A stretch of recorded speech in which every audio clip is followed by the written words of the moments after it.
Halo Sobat Bincang UMKM, ketemu lagi di channel Bincang UMKM. Kali ini saya akan ngobrol santai dengan pemilik dari Herti Elit Batik di Kabupaten Majalengka. Langsung saja dengan ownernya sekaligus pendiri dari Herti Elit Batik Majalengka ini, dengan Pak Heri. Assalamualaikum Pak Heri. Waalaikumsalam. Apa kabar Pak Heri? Alhamdulillah baik. Ya, ada sedikit pertanyaan nih dari teman-teman terkait dengan batik Majalengka. Majalengka itu ada batiknya juga ternyata, yaitu yang dipelopori oleh Pak Heri sendiri. Pak Heri, boleh disampaikan nih bagaimana sih ceritanya bisa mendesain batik khas Majalengka ini, Pak? Nah, sebenarnya sederhana saja. Dari sebuah inisiatif saya yang pengen Majalengka ini ada batik.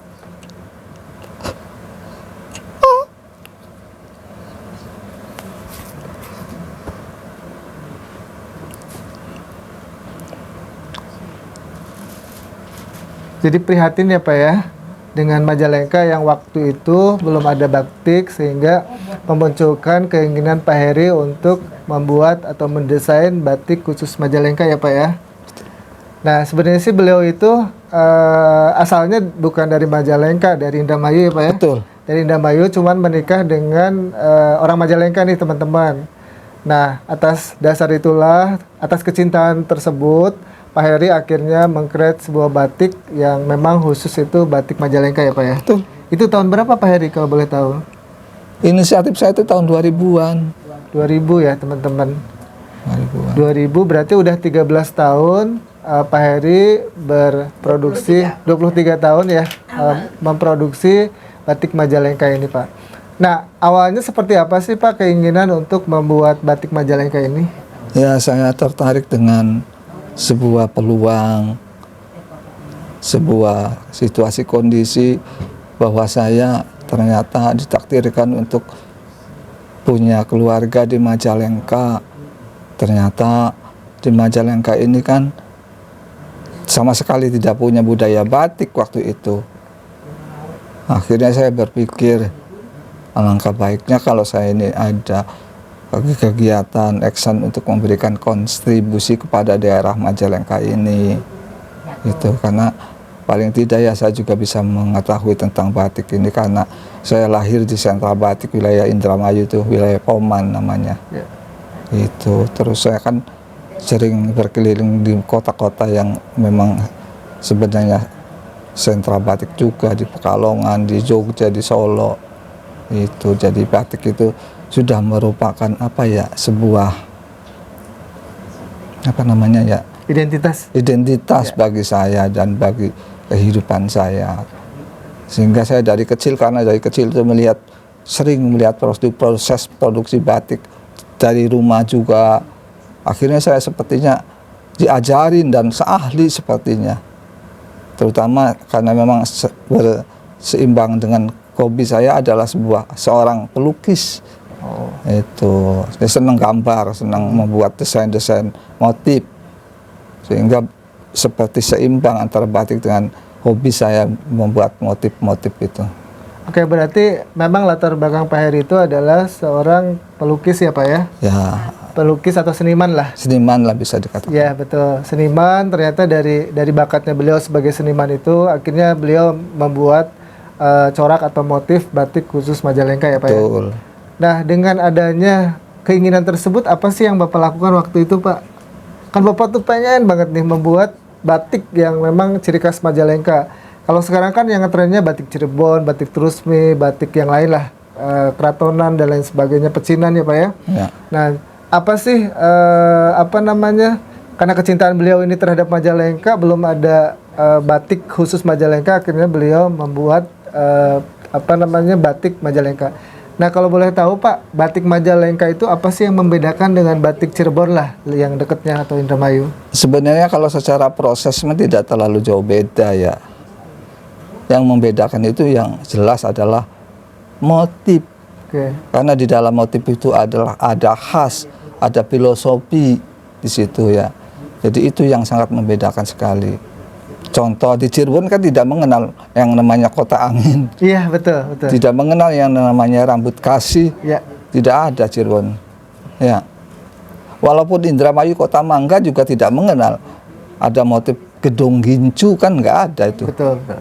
Nah, itu ada juga batik motif mangga aja, bukan gedung gincu kan. Nah itu kan sebuah yang membedakan batik-batik di antara beberapa daerah itu.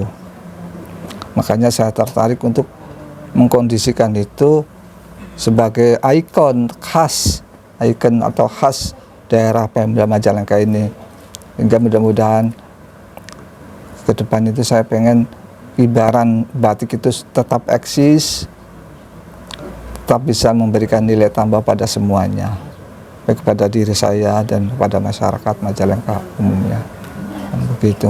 Nah, kalau misalnya kita bicara batik kan Bapak mungkin dulu ada banyak ide ya yang ingin membuat batik corak seperti apa. Nah, itu ide-idenya dari mana Pak munculnya? Ide-ide saya itu kan pertama saya dari berpikir potensi alam, SDM itu juga, kemudian ada juga kultur. Ya, kultur itu seperti diambil dari cerita rakyat itu kan yang memang kota angin itu kan sebuah apa namanya ya, kultur. Keadaan Majalengka itu selalu ada angin yang tidak mengenal musim. Ya. Dan memang anginnya besar tapi tidak berbahaya. Itu kan imajinasi saya untuk membuatnya itu jadi terpikir, wah indah, langkah bagusnya kalau ini dibuat sebuah motif kan begitu kan. Akhirnya saya membuat rancangannya, namanya seniman lah. Iya, betul. Yang penting, Jadi bebas berekspresi ya Pak ya? iya itu. Kemudian didasari saya juga belajar tentang ilmu seni rupanya. Iya. Sehingga nanti antara motif itu disesuaikan dengan bentuk-bentuk aliran seni rupa, hingga tidak melenceng dari kaidah-kaidah seni rupa, karena batik itu juga bagian dari seni rupa itu. Gitu. Nah, dari pemikiran bahwa di Majalengka itu kan terkenal dengan kota angin ya Pak Heri ya. Dari situ muncullah batik, namanya batik apa nih? Ya namanya batik kota angin waktu awal-awal. Oh, Iya. namanya batik kota Jadi angin. awalnya tuh begini sebetulnya. Iya, gimana, Kota gimana, angin Pak? itu Iya. tidak terbentuk batik dulu sebetulnya. Oh enggak ya? Karena waktu itu kebetulan saya lebih dulu mendalami bordir atau iya. sulaman ya. Ya. Jadi waktu itu saya hanya diaplikasikan pada bentuk bordir awalnya. Ya. Kebetulan bordir itu ada undangan saya pameran di Bentara Budaya Jakarta. Ya. Saya pamerkan itu waktu itu. Waktu itu sebenarnya bukan untuk lukisan, waktu itu hanya untuk iseng saja saya bikin bordir dengan judul Kota Angin. Oke. Ternyata di Jakarta itu banyak sekali orang tertarik dengan corak itu, dengan motif itu, dengan desain itu pada lukisan itu yang saya sebut nama Kota Angin tuh. Ya. Akhirnya dibeli itu lukisan itu oleh waktu itu Bapak Surya Yuga kalau nggak salah, itu sekretaris dulu tuh apa ya, pembantu dari Bapak Jarowacik tuh. Oh, Pak Jarowacik. Menteri Pariwisata dan Budaya ya. Ya. Iya. Itu jadi diborong lukisannya, dibeli. Saya tuh berpikir, wah bagus juga ternyata lukisan itu ya. Akhirnya saya pulang lagi ke Majalengka, ya saya abadikan dengan proses batik itu. Ternyata Majalengka memang membutuhkan batik sih. Akhirnya ya saya terus memproses, bukan Kota Angin saja yang proses, dan terus berpikir lagi, wah di Majalengka ini ada cerita yang namanya cerita fiktif Nyi Rambut Kasih. Ya, Nyi Rambut Kasih. Betul. Akhirnya saya berpikir juga untuk mencari-cari data, ya, artefak dan sebagainya lah, dicari sampai ketemu. Akhirnya saya ketemu juga, saya bikin lagi. Tapi sebetulnya awal-awal itu bukan berpikir ke sana. Saya itu awalnya itu dari usia SD kelas 2 saya sering ke Majalengka. Oh. Justru waktu dulu itu saya sering melihat di Majalengka itu kalau anak-anak kan ada teman sebaya sunatan. Iya, iya, betul. Kadang-kadang yang sunatan itu biasanya di Majalengka itu selalu saja pakai kuda renggong tuh Ya, anak-anak. betul, kuda renggong Pak Heri ya. Jadi usia saya waktu kecil itu sudah melihat di Majalengka, sudah 50 tahun yang lalu yang lebih. Ya. Melihat ada banyak kesenian kuda renggong di Majalengka ini. Makanya awal pertama itu desain saya adalah motif kuda renggong. Ya. Tapi ternyata motif kuda renggong itu mengalami kendala mentok di proses hak paten di kementerian. Hak paten itu mentok karena ternyata kuda renggong itu sudah diklaim oleh wilayah Sumedang. Jadi bukan milik Majalengka, ternyata ya udah saya mundur lagi, makanya kembali lagi kepada Kota Angin tadi. Itu ceritanya tuh. Wah, itu panjang banget ya ceritanya ya. Maksudnya mengcreate sebuah batik khas Majalengka itu ternyata prosesnya wah, banyak lama juga. Lama juga banyak kendala di sana. Terus juga berpikir saya sebelum dipublikasikan batik itu kan harus di hak patenkan dulu apakah orsinil apa tidak itu ciptaan saya itu motif itu, karena bisa saja saya aku kan bikin ternyata sudah ada kan dapat niru dari Pekalongan, Jogja atau Solo atau mana kan, jadi tidak bisa itu, tidak bisa orbit, tidak bisa terpublikasi. Nah itu masalahnya. Terus kita kan susah kadang-kadang berpikir filosofi. Filosofi kan tidak main-main, itu harus sesuai dengan apa yang kita maksud. Kultur di tempat tersebut ya. Iya. Kalau potensi kita harus sesuai dengan potensi apa. Terus ya itu artinya kita berkarya tidak main-main lah, di situ ada ilmunya. Itu jadi bukan hanya coret-coret sebuah gambar kemudian diaplikasikan pada kain, ya enggak juga sih. Tapi di situ juga ada ilmunya. Jadi syarat dengan muatan makna ya Pak ya? Iya, karena di situ yang sulitnya tuh. Ya karena memang kalau sudah ada mah gampang niruin. Kan tidak ada waktu itu blong. Jadi kayak saya mau bikin apa? Mau bikin motif rambut kasih, nggak ada motif rambut kasih di Majalengka itu. Iya benar. Awal-awal kan blong, saya bingung. Kayak apa gambarnya itu nanti gimana bentuknya itu, warnanya bagaimana itu kan bingung saya. Akhirnya terus saya mencoba. Akhirnya bagus. Terus ketika saya percaya ketika di hak paten itu ternyata masuk, oh ya berarti tidak ada masalah. Akhirnya teruskan saya tuh, gitu caranya saya membuat tuh. Nah itu proses dari awal nih Pak sampai jadinya batik khas Majalengka, batik Kota Angin ya. Itu berapa lama sih Pak prosesnya dari awal inisiatif ya mengembangkan motif Majalengka terus sampai di-approve lah ibaratnya ini batik Majalengka gitu. Itu berapa lama? Ya sebetulnya kalau kita mikir ke sana ya agak lama juga. Paling tidak minimal setengah tahun itu butuh waktu. Karena apa itu yang lamanya itu di situ tuh di hak paten tuh. Perizinan ya, haki perizinan. Jadi haki itu dipublikasikan dulu ke umum.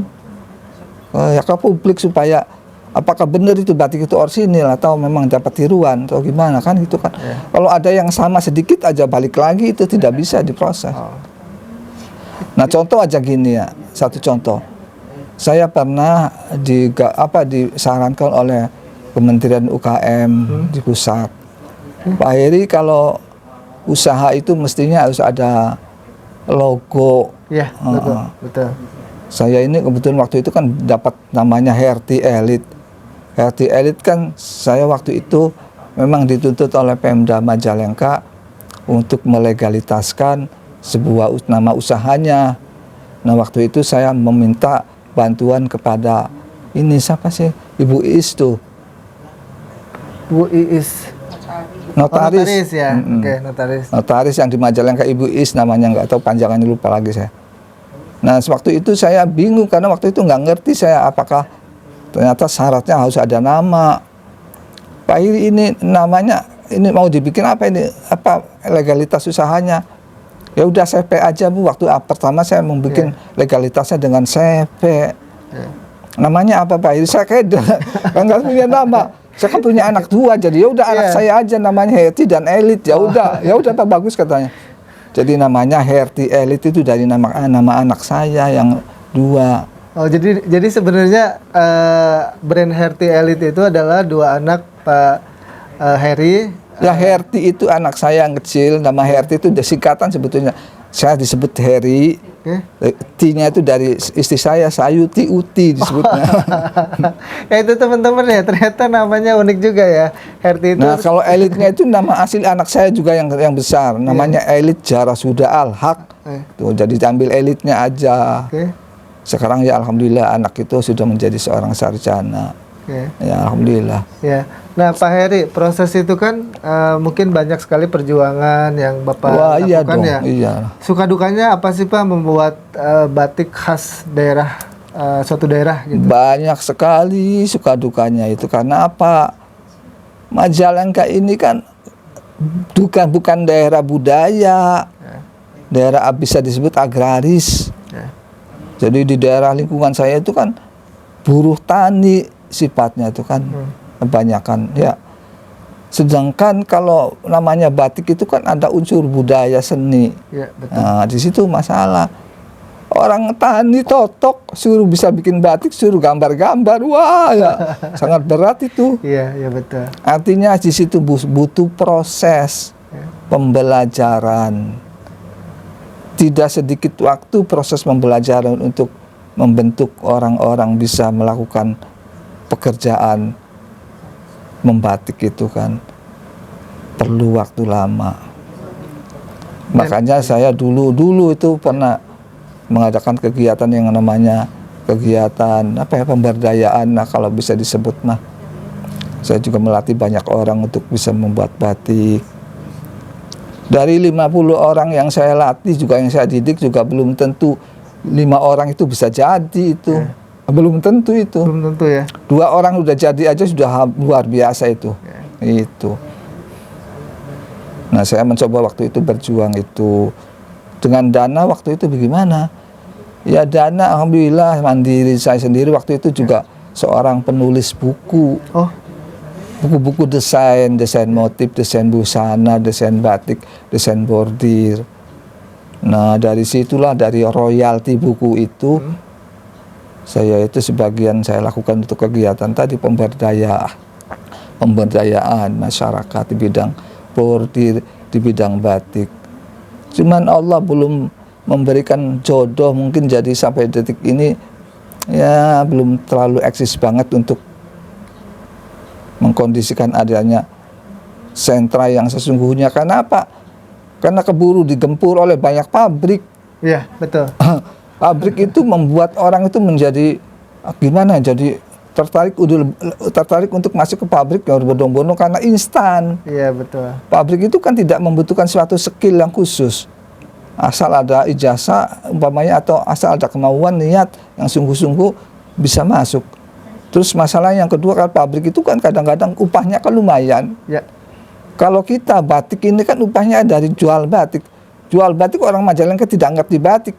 100.000 2 meter aja sudah kelabakan, dia sudah nawar-nawar. Ya. 1.000 rupiah aja ditawar. Mengkondisikan itu di masyarakat kan akhirnya udah sabar aja, saya terus jadi berjuang. Yang kedua adalah bagaimana bisa disebut bisa lancar untuk memasarkan, kan orang Majalengka tidak kenal batik. Jadi hanya berpikir kenal orang Majalengka adalah kenal printing tekstil bermotif batik. Apa itu? Kerjaan orang-orang tekstil atau komputer pabrik tekstil tuh yang memang di pasar meteran gulungan tuh yang semeter 15.000, yang bisa untuk seragam anak-anak SD gitu kan. Itu kan murah kan, bagus kan. Betul. Nah, itu lebih tertarik pada sebegitu masyarakat masyarakat Majalengka ini. Sehingga kan dia tidak ngerti batik. Apa mahal itu? Batik itu mahal itu. Itu padahal kalau dinilai sih Masya Allah, 2 meter batik itu tidak cukup waktu 1 sampai 2 bulan kalau tulis itu. Ya. Bayangkan itu kan, sudah berapa ratus itu kalau kita gaji SDM-nya aja. Itu. Sedangkan di batik itu, di karya batik itu banyak orang di dalamnya, tidak satu orang menyelesaikan batik itu. Satu lembar batik itu tidak dikerjakan oleh 1 orang, bisa 10 orang, bisa lebih. Apa itu?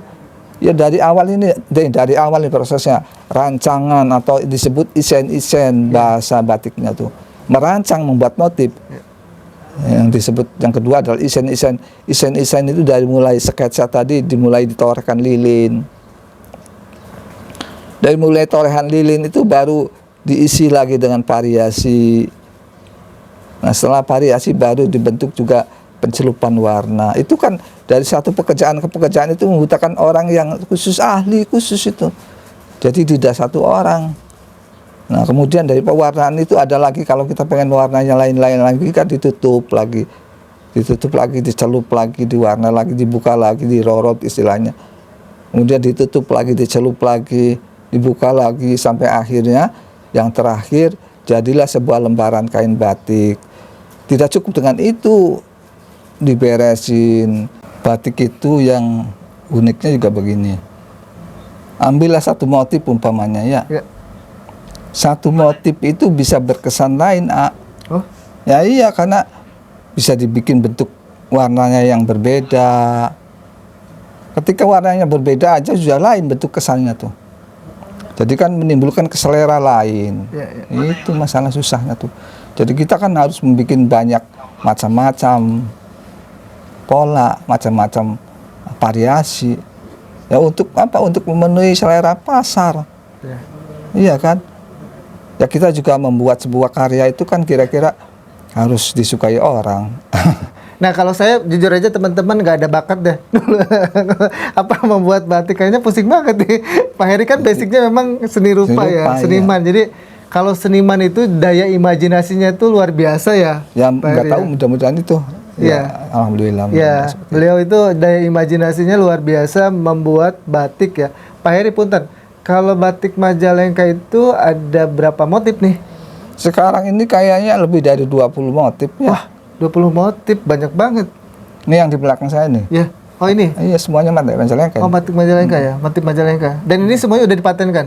Alhamdulillah. Oh itu, teman-teman ya. Jadi paten itu penting ya bagi Ya legalitas. legalitas ya. Kan pernah dengar kan kalau nggak salah itu budaya tempe atau apa yang dicaplok sama luar negeri tuh. Ya, banyak. Ya, banyak itu tuh yang kadang apa namanya kita yang membuat tapi hak patennya malah di luar negeri. Nah, baiknya itu Pak Heri sudah mempatenkan batik motif-motif batik Majalengka. Jadi ketika ada orang atau misalnya ada suatu negara yang mengklaim bahwa itu produknya mereka, tidak bisa karena udah dipatenkan ya Pak Heri. Dari 20 jenis motif batik Majalengka ini yang paling banyak diminati motif apa Pak? Ya, diantaranya kotak angin mungkin, terus rambut kasih, gedong gincu itu terutama. Terus belakangan ini adalah apa ini? Ngusep. Ngusep. Oh ngusep. Ada ngusep, terus ada juga Oh. apa ini yang kayak pahlawan itu apa sih namanya? Oh Benter, bukan yang pahlawan Islam. pahlawan Islam. Bagus Serangin. Oh iya, Ki Bagus Serangin tuh. Pak Heri saya lupa.